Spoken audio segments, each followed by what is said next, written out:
angay natong bag-uon. Paningkamutan ta, samtang kita nagapanaw, masundan ta ang mga lakang niya. Bisan pa sa atong pagkatawhanon, kita gipang ganyan. Pag-untuin, angay nga ipamalando, sa mga kasakit man o malibayon nga kagahapon. Pag-untuin, kita mapasalamaton, sa mga panalangin na atong naangkon. Tungod kanimo Jesus nga among Ginoo, pagamuma mo walay pagkulang. Tungod kanimo Jesus nga among Ginoo, kinabuhi namo giluwayan mo. Salamat kaayo Ginoo sa bagong tuig,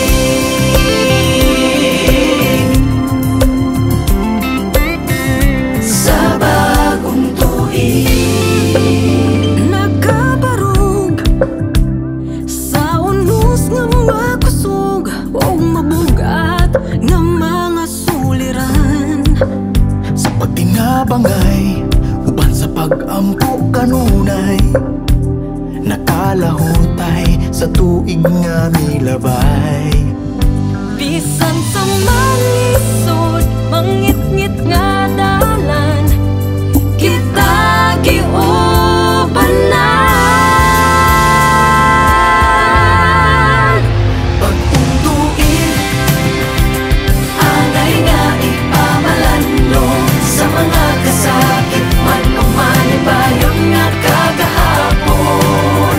Pag-untuin, kita mapasalamaton, sa mga panalangin na atong naangkon.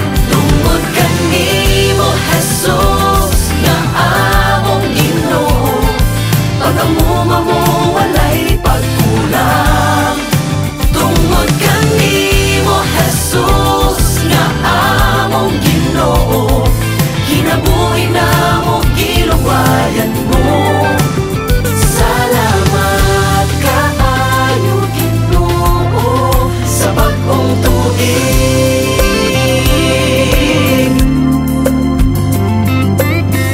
sa bagong tuig. Pilion ta ang magkalipay, panahon na ang tanan magahusay. Kahimos dinong tanay, kalimtan na kita maghinigong maay. Ang pagpasay lumaoy atong buhaton, labi na rong panahon na. Pag-untuin, angay nga ipamalando, sa mga kasakit man o malibayon nga kagahapon. Pag-untuin, kita mapasalamaton, sa mga panalangin na atong naangkon. Tungod kanimo Jesus nga among Ginoo, pagamuma mo walay pagkulang.